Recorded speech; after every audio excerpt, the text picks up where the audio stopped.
Lily, $100 a month for groceries should be more than enough. If you can't make that happen, we'll just call it quits. Matt's words hung in the air like a bad smell. I stared at him, feeling a cold disbelief wash over me. You've got to be kidding me, I said, trying to keep my voice steady. No joke. He leaned back in his chair, arms crossed, a smug smile playing at his lips. Prove you're not that useless, Lily, or we're done. I clenched my fists, fighting the urge to scream. This was the man I'd married? My husband of 5 years? I took a deep breath, the anger coursing through me like wildfire. Fine, I said, finally managing to speak. I'll do it. Matt shrugged as if it were no big deal. Good luck with that, he said, already turning his attention back to his laptop. I walked to the kitchen, his words echoing in my head. Useless. The man who used to praise my cooking, who loved every meal I put on our table, now reduced me to this? I grabbed a notepad and started jotting down meal ideas, my mind racing with determination. That night, as I lay in bed beside Matt, I stared at the ceiling. He was already asleep, completely unbothered by his cruel ultimatum. I replayed our conversation, every word a dagger to my heart, and something inside me shifted. This challenge wasn't just about groceries. It was a test of my worth, a value he'd callously questioned. I wasn't going to let him win. The next morning, I woke up early and headed to the store with my notebook in hand. I had a list, carefully planned out to stretch every dollar. As I walked through the aisles, I felt a strange mix of rage and resolve fueling my steps. I'll show him, I muttered under my breath, reaching for the discounted vegetables. By the time I returned home, I was exhausted but determined. I pulled out my phone and started filming. Hey everyone, it's Lily.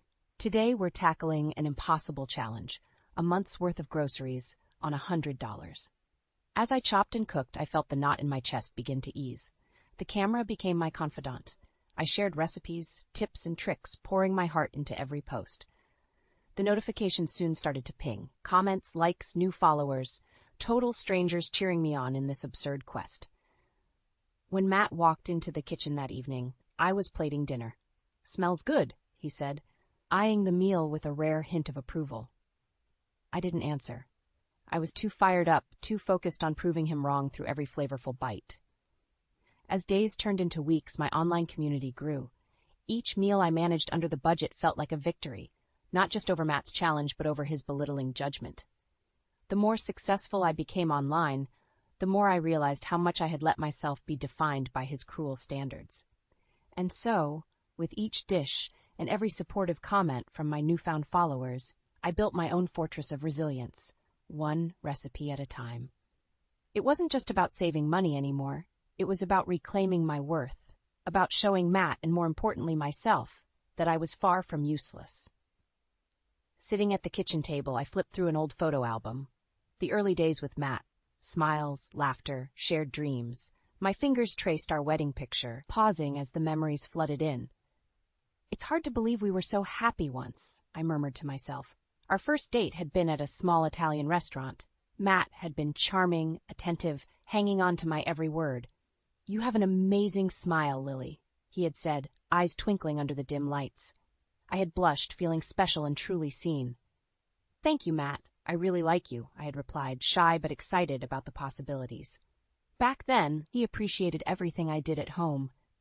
This lasagna is incredible, Lily. You spoil me, he'd say, wrapping me in a warm embrace. Those moments felt distant now, like scenes from a movie that had long since ended.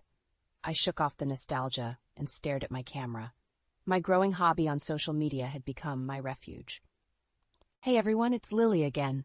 Today I'm sharing my favorite lasagna recipe, affordable and delicious, I said, starting the recording. Cooking had always been my joy, and sharing it on social media was a way to reclaim a piece of myself. As I cooked, memories of Matt and me laughing in the kitchen played in my mind. He used to help me chop vegetables, sneaking kisses in between. But that laughter had been replaced by his cold eyes and harsh words. Scrolling through old photos, one caught my eye. It was a candid shot of me, giggling as Matt tried to flip a pancake.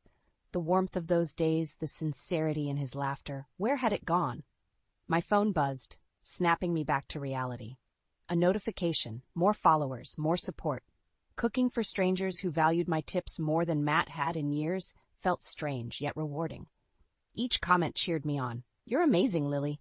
These recipes saved me so much." While my social media presence blossomed, Matt became more distant. He spent late hours at work, giving me a generic apology when he bothered to offer one. "Sorry, Lily. Big project. You understand," he'd say, dismissively planting a kiss on my forehead before retreating to his phone. With cooking videos and the supportive online community, I found myself less concerned about Matt's coldness. I replied to comments like I was catching up with old friends. "Thank you. I'm glad you enjoyed the recipe." One afternoon, I set up my camera for another video when an idea struck me. I opened the fridge and checked its sparse contents. "Let's make something amazing with what we've got. Watch how we turn these scraps into a feast," I declared, hitting record. It was both a challenge and a defiance against Matt's cruel test. That night, as I set the table with a humble but delicious dinner, I waited for Matt's reaction. "This looks good," he said grudgingly, eyes not meeting mine. The praise felt hollow, almost mocking, but inside, I knew I was more than his cruel words. With every dish I shared, with every follower gained, I rebuilt my confidence. Matt would come home later and later, and the man in those happy photos felt like a stranger. But I found solace in my own growth and the strength I never knew I had. We used to laugh together, dream together. Now, our home was silent except for the click of my camera and the buzz of notifications, the world cheering on a woman determined to rise above betrayal. It started slow at first. Matt's missed dinners, the cold shoulder, the excuses wrapped in important business meetings.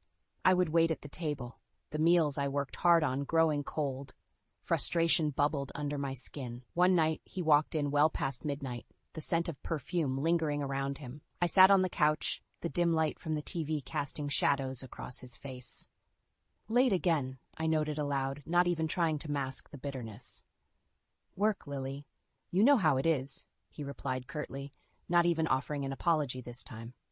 I watched him walk to the bedroom, anger twisting in my gut. Resolute, I logged into my social media accounts instead. The numbers had climbed again, more followers, more engagement, people genuinely interested in my recipes, not because they had to be, but because they wanted to be. "Hang in there, you're doing amazing, Lily," one follower commented, lifting my spirits in small yet meaningful ways. As Matt's absences grew more frequent, I threw myself deeper into my content.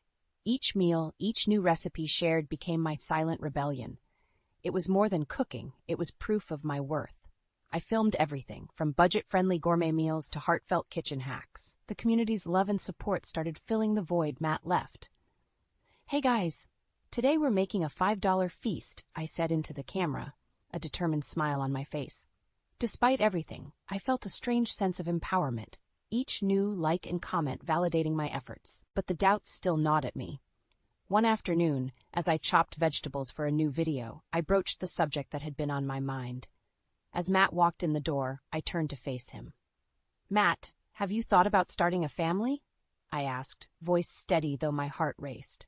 He looked at me like I had just suggested the most ridiculous thing imaginable. "A family, Lily? We can barely manage as it is. What makes you think we're ready for that?" His words were sharp, cutting deeper than the knife in my hand. "Is it really about that, or are you just not interested?" I pressed, needing to hear the truth. "Don't start with this now. I'm too tired for your nonsense," he snapped, brushing past me again. The sting of his rejection settled deep. With Matt coming home less and less, the house felt empty. His coldness was a stark contrast to the warmth and excitement I found online. It became routine, his late nights, my growing channel. I knew something wasn't right, but I also knew I needed more than his disdain. I kept filming and posting, each video a small victory. As my small success started to translate into brand deals, I felt the tide turning. The nights Matt spent away from home only fueled my drive.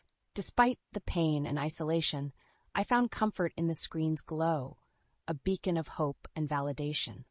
Little did Matt know, his neglect and cruelty were pushing me toward something stronger. His distance gave me room to grow, to prepare for what was coming next.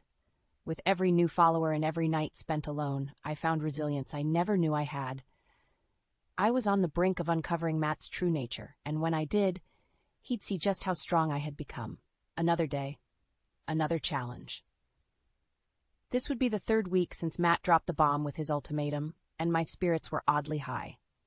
The $100 grocery budget had become my battlefield, and I was winning.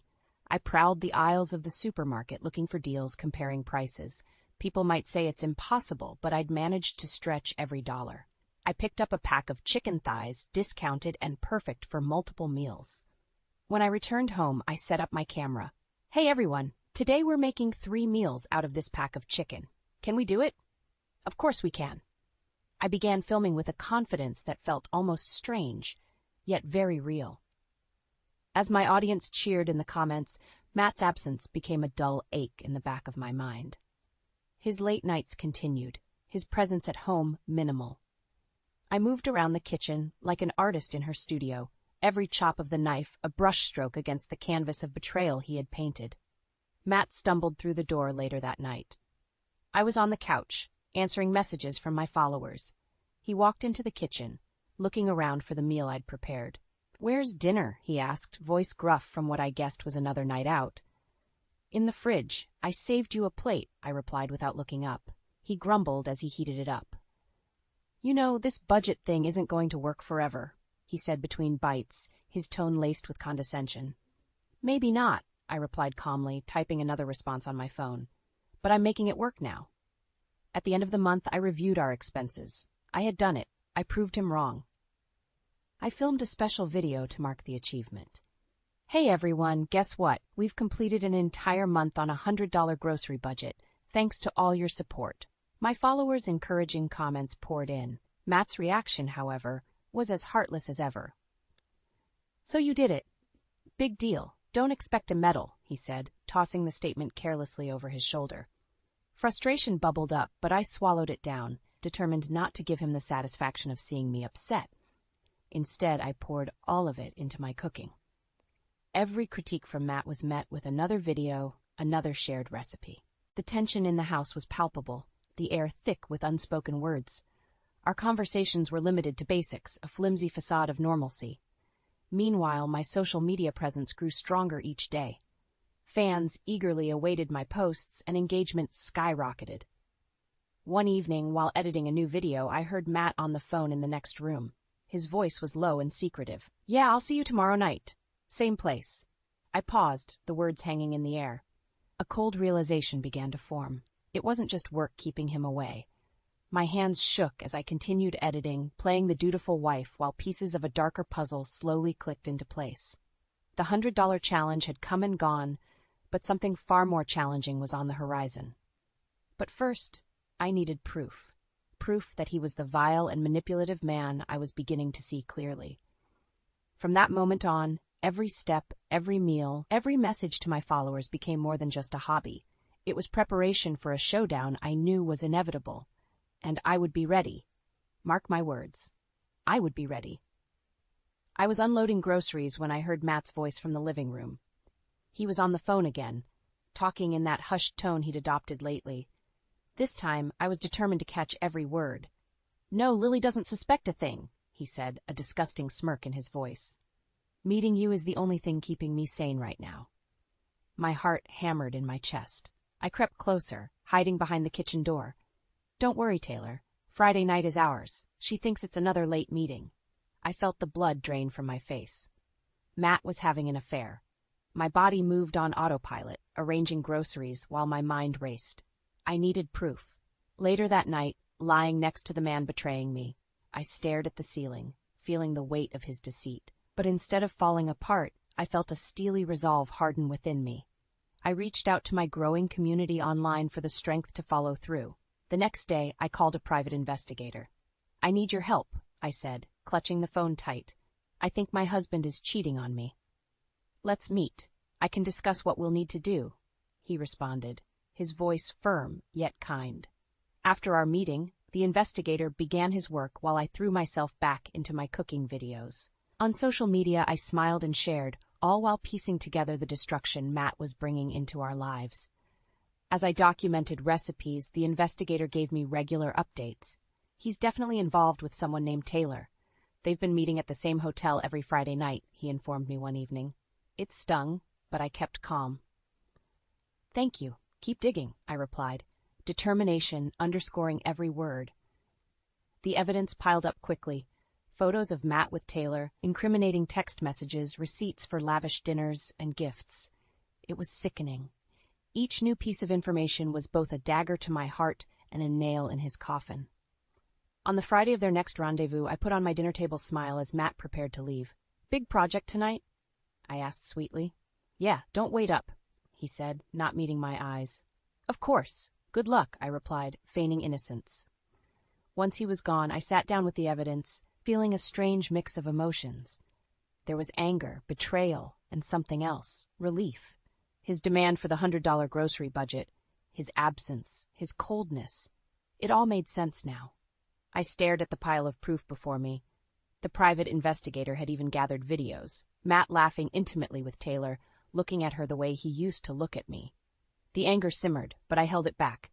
The next morning, I confronted Matt. Evidence spread out on the table. "Care to explain this?" I asked, voice steady but cold. His face went pale, eyes widening as he took in the photos and texts. "It's not what it looks like." "Save it," I snapped, cutting him off. "I know everything. About Taylor, about the money you've been wasting on this affair. You thought making me stretch $100 would distract me?" He opened his mouth, but no words came. The shock, the guilt, the realization of what he'd done, it was all written on his face. "From now on, you're on your own," I said, packing the evidence into a folder. "I'll be talking to a lawyer. We're done, Matt." As I walked away, I felt lighter, stronger. Out of Matt's betrayal, I had found my own power. And this was just the beginning. The next morning, I woke up before dawn, the weight of what I'd uncovered giving me no rest. But today was different. Today wasn't about waiting. It was about action. As Matt stumbled into the kitchen, barely awake, he didn't even glance at me. "Where's my breakfast?" he growled, his usual demands cutting through the silence. I met his eyes with an icy stare. "You want something to eat?" I tossed a crumpled $2 bill on the table. "Here's $2. Get yourself some cheap junk. Figure the rest out yourself." He froze, confusion and anger flashing across his face. "What do you mean? This is ridiculous." I didn't flinch. "Ridiculous? You think your affair is ridiculous? I know everything, Matt. Taylor, the hotels, the money you've wasted." I threw the folder of evidence onto the table, its contents spilling out. His face turned a sickly pale. "Lily, I can explain." "No, you can't." I kept my voice firm, every word a blow to his crumbling facade. "You pushed me to prove my worth. You tested me. Now it's my turn." I watched him scramble to find words, any words, but there was nothing left to say. I reveled in the silence, then turned and walked away, leaving him amidst the evidence of his betrayal. Once I was out of the house, I called my lawyer. "I need to file for divorce, and I want to make sure he pays for what he's done." My lawyer, Sarah, didn't miss a beat. "Gather all financial records, any proof of infidelity, anything that shows misconduct. We'll make sure he gets what he deserves." Armed with her guidance and my newfound determination, I dove into preparing my case. At the same time, my social media following was buzzing. Subtly, I started sharing snippets of my story without mentioning Matt directly. Sometimes, life throws challenges that test our strength. I posted alongside a photo of a simple yet elegant meal. The comments overflowed with support, my online community rallying around me in ways I'd never expected. Each day, I became more focused. Sarah and I met regularly, carefully piecing together the case that would ensure justice. Meanwhile, Matt's attempts at reconciliation became more desperate. "Lily, can we talk?" he pleaded one evening, blocking my path in the hallway. "There's nothing to talk about," I replied, pushing past him with a cold stare. His workplace caught wind of his affair soon after. Whispers and side glances followed him in the office. Taylor, now exposed, tried to keep her distance, leaving him more alone than ever. As my cooking brand continued to rise, I felt the tide shifting. My focus wasn't revenge for its own sake. It was reclaiming my life, my worth. I plunged into new projects, developing recipes, and making plans for a future without Matt. On the day of our court hearing, I walked into the courthouse with Sarah by my side. Matt looked gaunt, defeated. The evidence was overwhelming, and the judgment was swift. He would pay dearly, financially through alimony, and socially as his reputation lay in tatters. As we exited the courtroom, Sarah turned to me, her smile filled with genuine warmth. "You did it." I nodded, a weight lifting off my shoulders. This is just the beginning. Walking out of the courthouse, I felt an unfamiliar lightness. It wasn't just about winning the case, it was the freedom from years of deceit and manipulation. But the journey wasn't over. Matt's world was only beginning to crumble. The first crack appeared when Taylor publicly distanced herself from him. Word of their affair spread like wildfire in his professional circles. "I can't be associated with this mess," she told him during their last clandestine meeting, which ironically wasn't so clandestine anymore. The private investigator had made sure those images surfaced at just the right time. Matt staggered into the house late that evening, a shadow of his former self. "Lily, please. Can we talk?" His voice was strained, desperate. I glanced at him with detached indifference. "We have nothing left to discuss. You made sure of that." He tried to approach, but I stepped back, a barrier he couldn't cross. He was imploding, and for the first time I felt nothing but a cold, distant satisfaction. That night, I posted a new video, my mind whirling with new ideas. "Hey everyone, today's recipe is all about fresh starts and new beginnings. Let's make something amazing." The community's responses poured in, each comment a brick in the new foundation I was building. Meanwhile, Matt's downfall accelerated. News of his affair leaked to his boss. The company couldn't risk the scandal. He was summoned to a meeting and returned home with a cardboard box filled with his desk's remnants. "I lost my job, Lily," he muttered, helplessly dropping the box by the door. "Not my problem," I said, not even bothering to look up from my laptop. I was deep into planning my next online event, a cooking class live stream that was already attracting sponsors. Days turned into weeks, each one worse for Matt. Without his job, his income plummeted. The judgment from the court added a financial strain he couldn't handle alone. His so-called friends vanished, each slipping away to avoid the mess he had become. One evening, sipping coffee in my new favorite cafe, I received an email. My first cookbook was officially published and ready for pre-order. I could hardly contain my excitement. I shared the news with my followers, the comments overflowing with encouragement and pride. Returning home, I found Matt rummaging through old bills, his despair palpable. "I don't know how to fix this, Lily," he said, tears brimming in his eyes. "That's your mess to clean up," I replied coolly. "You brought this on yourself." Watching him unravel was a stark reminder of the man he truly was, a man who tried to break me but ended up shattering himself. I felt a strange sense of closure. Moving forward, I immersed myself in new projects, cooking segments, sponsorship deals, and community events. Each success was mine alone, a testament to my resilience. Matt moved out a month later, defeated and broken. The house, now silent without his toxicity, became my sanctuary. I redecorated, shifting from old memories to new aspirations. From the ashes of betrayal, a stronger me had emerged. With my growing brand and supportive followers, I was ready to embrace a future untethered from the past. My story wasn't about revenge or loss anymore. It was about rebirth, a new chapter waiting to be written. The first morning in my new apartment was surreal. Sunlight streamed through the windows, casting a warm glow over the minimalist furniture I'd carefully chosen. The space felt fresh, free from the shadows of the past. I brewed a cup of coffee and took a deep breath. The air smelled like potential, like new beginnings. With my recipe book published and my social media thriving, today marked the start of something beautiful. I sat down at my kitchen counter, scrolling through messages from followers. "Congratulations on the new book, Lily. Can't wait to try the recipes." Each comment felt like a step farther from my old life.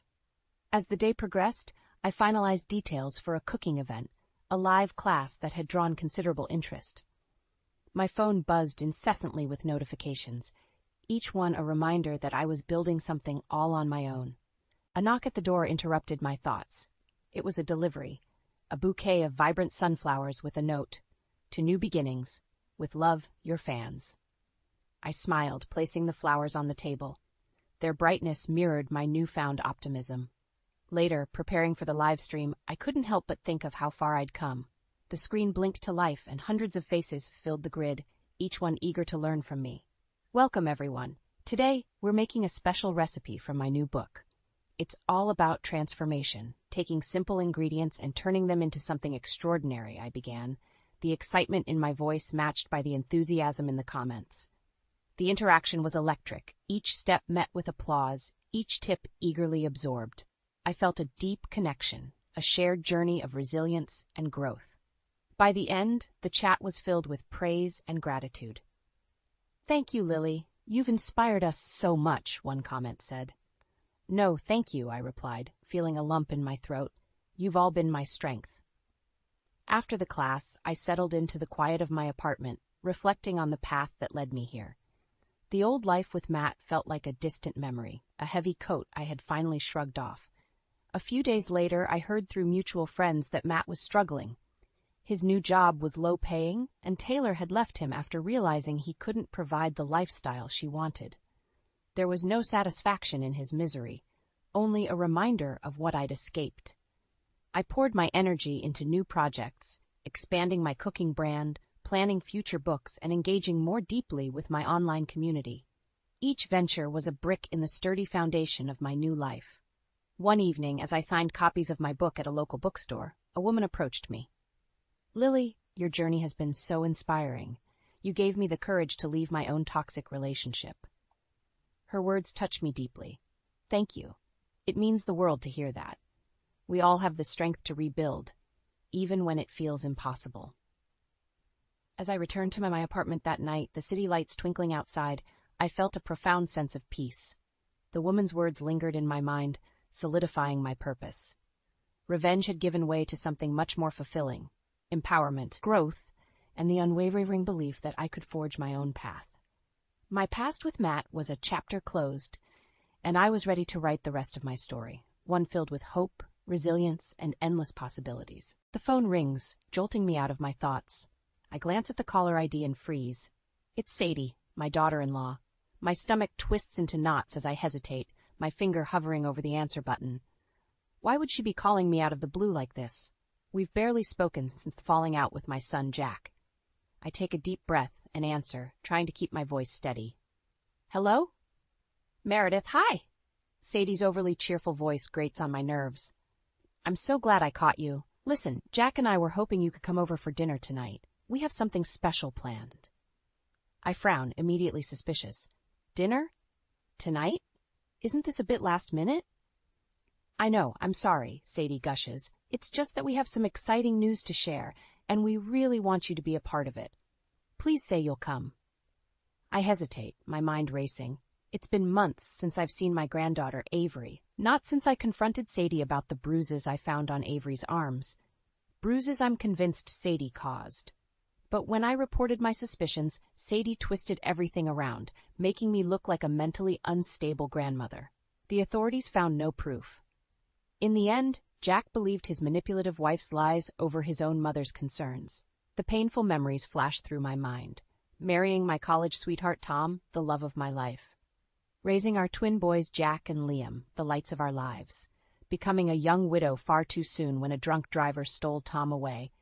Pouring my grief into building a successful catering business to support my sons. The joy of becoming a grandmother when Jack and his new wife Sadie had little Avery. And then the mounting dread as my instincts screamed that something was wrong. The way Avery flinched from Sadie's touch, the mysterious injuries Sadie couldn't explain. My world crumbling as everyone turned against me for trying to protect my granddaughter. "Meredith, are you still there?" Sadie's insistent voice snaps me back to the present. I close my eyes briefly, steeling myself. As much as it pains me, I can't pass up this chance to see Avery. To make sure she's okay, even if I have to play nice with Sadie to do it. "Yes, I'm here," I reply, forcing a neutral tone. "Dinner sounds lovely. What time should I be there?" After noting down the details and ending the call, I lean back in my chair, my heart heavy. I have a bad feeling about this sudden invitation. In my bones, I know Sadie is up to something. I just pray that whatever it is won't put Avery in harm's way again. Determined to get to the bottom of this, I grab my purse and keys. If Sadie thinks she can fool me twice, she's got another thing coming. This time, I'll be ready for her games. This time, I won't let her hurt the ones I love most. Not again, not ever. It's been 3 months since that uncomfortable dinner at Jack and Sadie's house. 3 months of walking on eggshells, trying to maintain a relationship with my granddaughter Avery while tiptoeing around Sadie's mercurial moods. I've been watching her like a hawk, but Sadie's a master at putting on a show when others are around.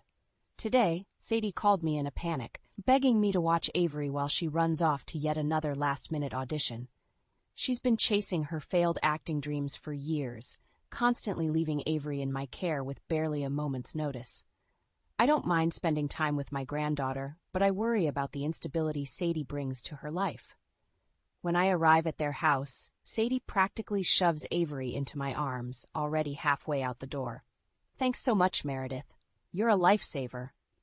She calls over her shoulder before peeling out of the driveway. I sigh and look down at Avery, who clings to me tightly. My heart clenches as I notice a fresh bruise peeking out from under her sleeve. Gently, I pull back the fabric to get a better look.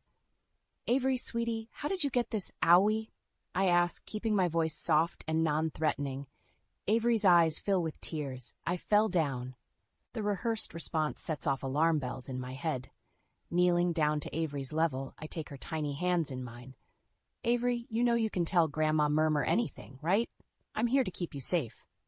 Avery hesitates, glancing around fearfully as if Sadie might pop out any second. Then in a whisper she confesses, "Mommy gets mad sometimes. She grabs my arm too hard." White-hot rage courses through my veins, but I force myself to stay calm for Avery's sake. "Thank you for telling me the truth, brave girl. I won't let Mommy hurt you anymore." That evening, I confront Sadie the moment she returns. I lay out the evidence of Avery's injuries and repeat what Avery told me. But Sadie just laughs in my face. "You're being paranoid, Meredith. Avery's a clumsy child, and you know how kids exaggerate," she scoffs, rolling her eyes. "I know what I saw, Sadie. If you ever lay a hand on Avery again, I swear I'll—" Sadie cuts me off, her eyes flashing with malice. "You'll what? Who do you think Jack will believe? His devoted wife or his crazy old mother? I can ruin you, Meredith. I can make sure you never see Avery again." Her words knock the wind out of me. I know she's capable of following through on her threats. I've seen how she's wrapped Jack around her finger, poisoning him against me. In a last-ditch effort, I call Child Services to report Sadie's abuse. But just as Sadie predicted, they find no concrete proof. It's my word against hers. And when Jack finds out about the investigation, he's furious. "How could you accuse Sadie of something so horrible? She's an amazing mother," he shouts, pacing angrily in front of me. "Jack, please, I'm telling you the truth. Sadie is not who you think she is," I plead, desperate for him to see reason. But Sadie has already gotten to him. "No, Mom, Sadie's right. You're unhinged. You need help." The betrayal cuts deep. My own son, siding with his abusive wife over his own mother. I can hardly breathe through the pain. In the end, Sadie makes good on her threats. She slaps me with a restraining order, banning me from seeing Avery. Jack cuts me out of his life completely, believing Sadie's lies about my supposed mental instability. Alone in my house, I crumple to the floor, my heart shattered beyond repair. How did it come to this? How did I let Sadie destroy my family? But even as despair threatens to swallow me whole, a flicker of determination sparks to life in my chest. I won't let Sadie win. I won't let her corrupt my granddaughter. Somehow, some way, I will find a way to expose her true colors and save Avery, no matter the cost. Months drag by, each day a painful reminder of the gaping hole in my heart where Avery used to be. The restraining order Sadie slapped me with keeps me away from my granddaughter, and Jack refuses to take my calls. I feel like I'm drowning in a sea of helplessness and despair. But even in my darkest moments, I refuse to give up. I hire a private investigator to dig into Sadie's past, desperate for any shred of evidence that might expose her true nature. What the PI uncovers makes my blood run cold. Sadie, it turns out, has a history of latching on to wealthy men, bleeding them dry, and then moving on to her next target. She's left a trail of broken hearts and empty bank accounts in her wake, and now she's set her sights on my son. Armed with this new information, I confront Liam, Jack's twin brother. I know he's always had a soft spot for Sadie, but surely he can't condone her behavior. "Liam, please, you have to help me. Sadie is bad news. She's hurting Avery and using Jack for his money," I plead, showing him the evidence the PI gathered. Liam shifts uncomfortably, avoiding my gaze. "I don't know, Mom.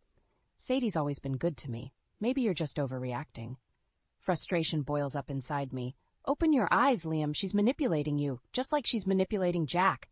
Can't you see that?" But Liam just shakes his head, backing away. I'm sorry, Mom, I can't get involved. This is between you and Sadie. I watch him walk away, my heart sinking.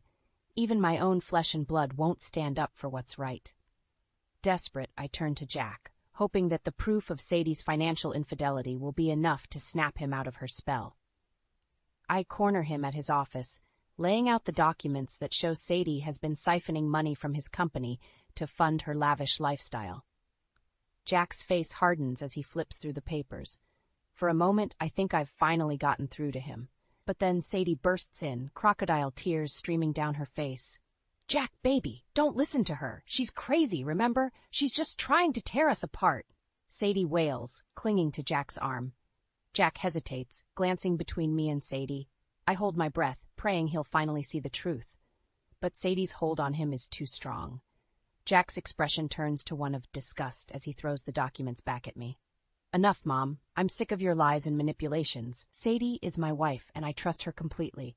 I want you out of my life, for good this time. His words hit me like a physical blow. I stumble back, my vision blurring with tears. Jack, please, I'm just trying to protect you. To protect Avery, I whisper, my voice cracking.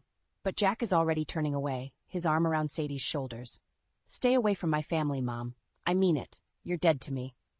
The world tilts on its axis as I watch my son walk away, choosing his abuser over his own mother. The pain is too much to bear. I clutch at my chest, gasping for air as a searing agony rips through me. The last thing I remember before everything goes black is the sound of Sadie's mocking laughter echoing in my ears. I wake up in a hospital bed, hooked up to beeping machines. The doctors tell me I suffered a severe heart attack brought on by stress and emotional trauma. They urge me to rest, to avoid any further upsets. But how can I rest when my granddaughter is still in danger, when my own sons have turned their backs on me? Staring at the sterile white ceiling, I make a vow to myself. No matter what it takes, no matter how long, I will find a way to save Avery and expose Sadie for the monster she truly is, even if it destroys me in the process. A year has passed since my heart attack, a year of painful isolation and unanswered questions. Jack and Liam remain stubbornly out of reach, and every attempt to contact Avery is met with stony silence. The ache in my chest has nothing to do with my physical health and everything to do with the gaping hole where my family used to be. So when Sadie shows up on my doorstep one rainy evening, bruised and sobbing, I'm equal parts shocked and wary. She collapses into my arms, her body shaking with tremors. Meredith, please, you have to help me. Jack, he's out of control. He's been hitting me, and I'm afraid he's going to hurt Avery next. She gasps out between hiccuping breaths. I stiffen, my mind reeling. Could I have been wrong all this time? Could Jack, my gentle, loving son, truly be capable of such violence? I didn't know where else to go. I'm so sorry for everything, for turning Jack against you. I was just scared, Sadie whimpers, clinging to me like a lifeline. Against my better judgment, I find myself softening. The bruises on her face and arms look all too real, and the terror in her eyes is palpable. Shh, it's okay. You're safe now, I murmur, guiding her into the house. Over the next few days, as Sadie hides out in my guest room, she spins a tale of horror and abuse that makes my stomach churn. She describes how Jack flew into a rage when she confronted him about his drinking, how he slammed her against the wall and choked her until she blacked out. She shows me the finger-shaped bruises on her throat, the cigarette burns on her thighs. He said he'd kill me if I ever left him, Meredith. He said he'd make sure I never saw Avery again, Sadie confesses, her voice hollow with despair. But doubt gnaws at me, warring with the instinct to protect. I think back to all the times I suspected Sadie of hurting Avery, of manipulating Jack. Could I have misjudged her so badly? Sadie seems to sense my hesitation. She takes my hands in hers, her eyes shimmering with tears. I know I've given you every reason not to trust me, Meredith, but I swear I'm telling you the truth. Jack is a monster, and Avery and I need your help to escape him. Looking into her pleading face, I make a decision. I can't turn my back on her, not if there's even a chance that Avery is in danger. Over the next few weeks, as Sadie and I grow closer, I start to question everything I thought I knew. She's so different from the cold, calculating woman I once believed her to be. She's vulnerable, broken, desperate for a mother's love and guidance. I find myself opening up to her, sharing stories of Jack and Liam's childhood, of my own struggles as a young widow. Sadie listens intently, offering comfort and understanding in return. For the first time in longer than I can remember, I don't feel so alone. But even as I start to let my guard down, nagging doubts persist. Something about Sadie's story doesn't quite add up. The way she flinches at odd moments, the inconsistencies in her timeline. I try to push my suspicions aside, telling myself I'm just being paranoid. Until the day I accidentally overhear a phone call that shatters everything. Sadie is in the guest room, the door cracked open, just a sliver. Her voice floats out, low and urgent. "I can't keep this up much longer, Liam." She's starting to ask too many questions. We need to move forward with the plan before she figures out what's really going on. Ice floods my veins as the truth hits me like a sledgehammer. Sadie hasn't changed at all. She's been playing me for a fool, just like she played Jack. And now she's plotting with my own son to destroy what's left of my family. Betrayal tastes like ashes in my mouth as I confront the ugly truth. Sadie, the woman I've opened my home and heart to, is nothing more than a viper in sheep's clothing. The bruises, the tears, the tales of abuse, all a carefully crafted lie to manipulate me. I think back to all the inconsistencies in her story, the nagging doubts I pushed aside in my desperation to believe her. How could I have been so blind? Determined to uncover the full extent of her deception, I wait until Sadie leaves for one of her mysterious errands and slip into the guest room. It doesn't take long to find what I'm looking for, a small memory card tucked inside her jewelry box. With shaking hands, I insert the card into my laptop. The screen fills with video after damning video of Sadie coaching Avery, my sweet, innocent granddaughter, to lie. "Remember, Avery, when Grandma asks about the bruises, you say Daddy did it. You say he hits you and Mommy, okay?" Sadie's sickly sweet voice makes my stomach turn. Avery, her eyes wide and confused, nods obediently. "Daddy hits me and Mommy." Bile rises in my throat as the truth sinks in.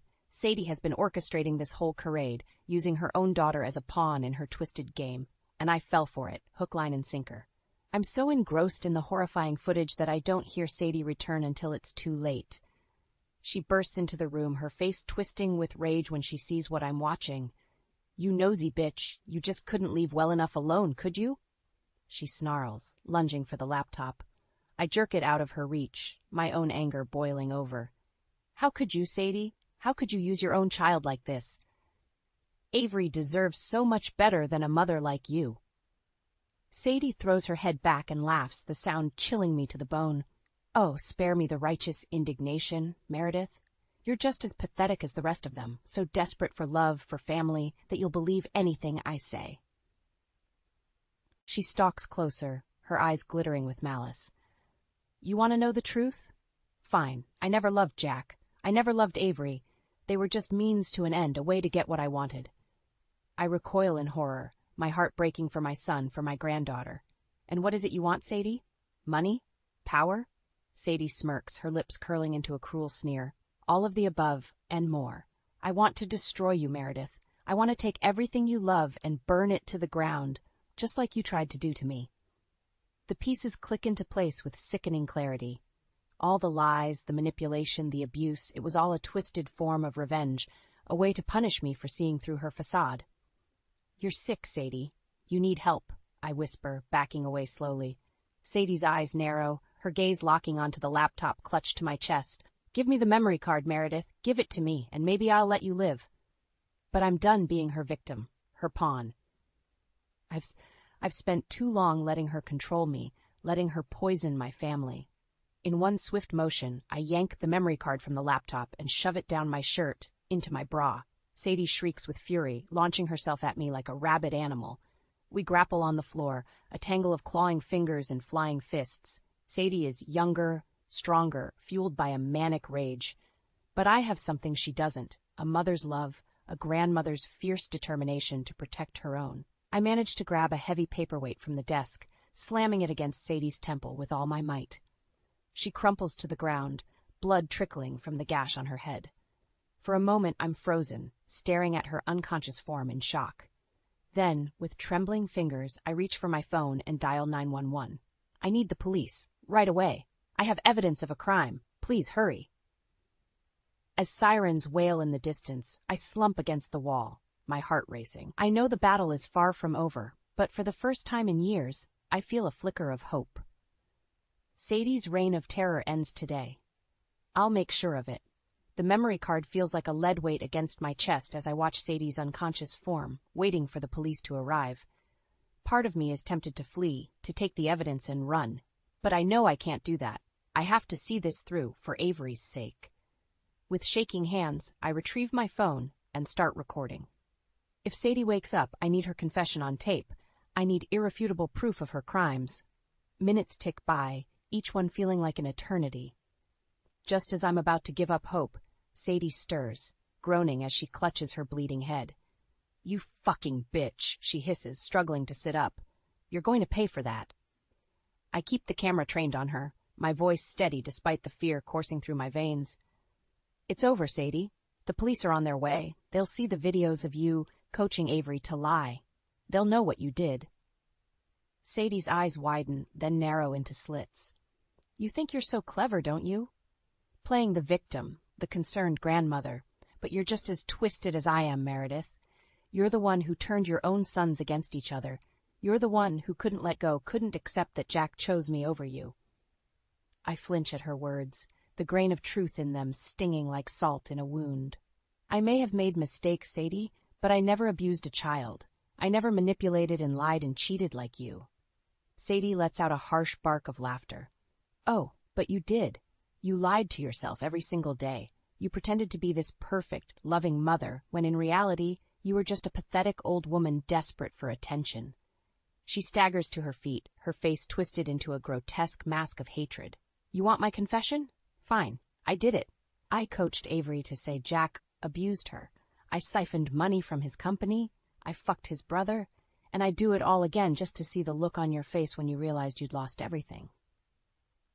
Nausea churns in my gut at the sheer depravity of her words. "Why, Sadie? Why go to such lengths to destroy my family?" Sadie's lips curl into a sneer. "Because I could. Because it was easy. Because none of you ever saw me coming." She takes a step forward, her eyes glinting with a manic light. "And now I'm going to make sure you never tell anyone what you know." Fear lances through me as Sadie lunges, her hands outstretched like claws. I dodge to the side, but not fast enough. She catches me by the hair, yanking me backwards. We tumble to the ground, my phone skittering out of reach. Sadie straddles my chest, her fingers wrapping around my throat. "You should have minded your own business, you meddling cunt," she snarls, tightening her grip. Black spots dance across my vision as I gasp for air. I claw at Sadie's hands, but she's too strong, too fueled by rage and desperation. Just as I'm about to black out, the door bursts open. Sadie's weight is suddenly gone, replaced by blessed oxygen flooding my lungs. Through blurry eyes, I see Jack hauling Sadie off me, his face a mask of fury. "Get off her, you psychotic bitch!" Sadie shrieks and thrashes in his grip, spitting curses. "I'll kill you! I'll kill all of you!" But Jack doesn't let go. He wrestles her to the ground, pinning her arms behind her back. "It's over, Sadie. I know everything. I heard your confession. The police are on their way," he says, his voice shaking with emotion. Sadie goes limp, her fight draining away as the reality of her situation sinks in. You set me up. You knew I'd come here." Jack nods, his jaw tight. "I've been onto you for months, Sadie. I just needed proof. And thanks to my mother, now I have it." He looks up at me, his eyes shining with tears. "I'm so sorry, Mom. I'm sorry I didn't believe you. I'm sorry I let her tear our family apart." Sobs rack my chest as I crawl towards my son, my baby boy. He gathers me into his arms, holding me tight as the sound of sirens fills the air. "It's okay, Mom. It's over now. She can't hurt us anymore." And for the first time in years, I believe him. The aftermath of Sadie's arrest is a whirlwind of police statements, media scrutiny, and legal proceedings. Through it all, Jack remains by my side, a steadfast presence as we navigate the fallout of his wife's betrayal. "I'm so sorry, Mom," he says for the 100th time, his eyes haunted by guilt and regret. "I should have listened to you from the start. I should have seen through her lies." I squeeze his hand, offering what comfort I can. "You couldn't have known, Jack. Sadie fooled us all. The important thing is that we're together now, and Avery is safe." At the mention of his daughter, Jack's face crumples. "I failed her, Mom. I failed my own child. What kind of father am I? The kind who loves his daughter enough to admit his mistakes and fight for her, I say firmly. Avery is lucky to have you, Jack. Don't ever doubt that. As the days turn into weeks, the true extent of Sadie's crimes comes to light. The police uncover a trail of fraud, embezzlement, and blackmail stretching back years. It seems Sadie had been planning her revenge long before she ever met Jack. And then there's Liam, my other son, the one I thought had betrayed me along with Sadie. When he finally comes to see me, his face is etched with shame and remorse. "I'm sorry, Mom," he whispers, his voice choked with tears. "I never meant for any of this to happen. Sadie, she had something on me, something I couldn't let Jack find out about." My heart aches for my broken, misguided boy. "What did she have on you, Liam?" He takes a shuddering breath, avoiding my gaze. I embezzled money from Jack's company years ago. I was in debt, and I didn't know what else to do. Sadie found out, and she used it to blackmail me into helping her. Anger and disappointment war with the overwhelming love I feel for my son. "Oh, Liam, why didn't you come to me? To Jack? We would have helped you." Liam shakes his head, his shoulders slumped in defeat. "I was too ashamed. I thought I could handle it on my own, but Sadie, she's a master manipulator. She made me believe that I had no choice but to do what she said." I pull my son into my arms, holding him tight as he sobs against my shoulder. "It's okay, Liam. We'll get through this together, as a family." And we do. Jack files for divorce and sole custody of Avery, using Sadie's confession and the evidence from the memory card to prove her unfit as a mother. Liam turns himself in for his role in the embezzlement, ready to face the consequences of his actions. Through it all, Avery remains our shining light, our reason to keep going. With Sadie behind bars, Jack and I work together to give her the stable, loving home she deserves. "I love you, Grandma," she whispers one night as I tuck her into bed, her little arms wrapped around my neck. Tears sting my eyes as I hug her close, marveling at the resilience of this brave, beautiful child. "I love you too, sweetheart, more than anything in this world." As I watch her drift off to sleep, I feel a sense of peace wash over me. For so long I'd been consumed by anger and bitterness, by the need for revenge against the woman who'd stolen my family. But now, with Sadie gone and my sons by my side, I realize that the only thing that truly matters is the love we have for each other. We may be broken, but we're not beyond repair. With time, patience, and the unshakable bond of family, I know we'll heal. We'll find our way back to each other, stronger than ever before. And that, in the end, is the sweetest revenge of all. 5 years have passed since Sadie's arrest, and life has settled into a new normal.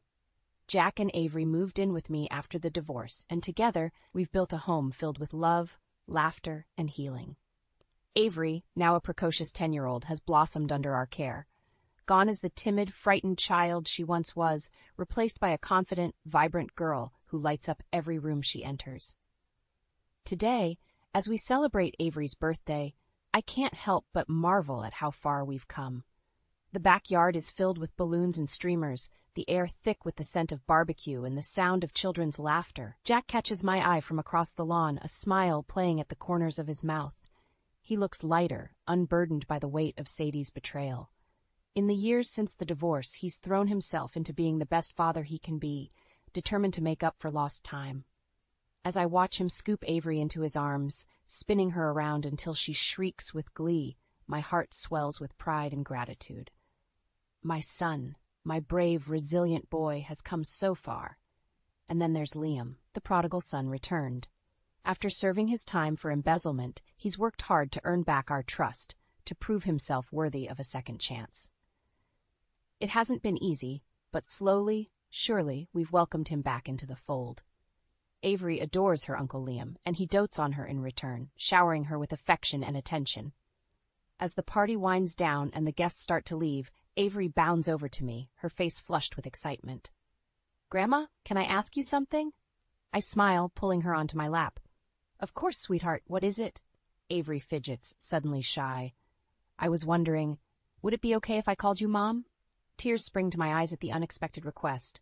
"Oh, Avery, are you sure that's what you want?" She nods, her little face solemn. "You've always been like a mom to me, Grandma. You take care of me, and you love me, just like a real mom should. And I love you too." I hug her close, my heart bursting with emotion. I would be honored to be your mom, Avery. I love you more than anything in this world. Jack, who's been listening nearby, comes over to join us, his own eyes suspiciously bright. I think that's a wonderful idea, Avery, and I know it's what your grandpa would have wanted too. We sit there for a long moment, holding each other tight, basking in the warmth of our little family. It's not the family I ever expected to have, but it's the one I cherish with every fiber of my being. Later that night, as I tuck Avery into bed, she looks up at me with sleepy eyes. Mom, can you tell me a story about Grandpa? I settle beside her, stroking her hair as I begin to speak. Your grandpa was the kindest, most loving man I ever knew. He would have adored you, Avery, just like I do. As I spin tales of Tom's gentle heart and quirky sense of humor, I feel his presence all around us, watching over our little family with pride and love. We've been through so much, endured so many trials and heartaches, but we've emerged stronger, more united than ever before. Sadie tried to destroy us, to tear us apart with her lies and manipulations, but in the end, she only brought us closer together, forging an unbreakable bond that will last a lifetime. As I look around at my son, my granddaughter, and the home we've built together, I know that this is what true happiness feels like. This is what it means to be a family. And no matter what the future holds, no matter what challenges we may face, I know that we'll face them together. Always.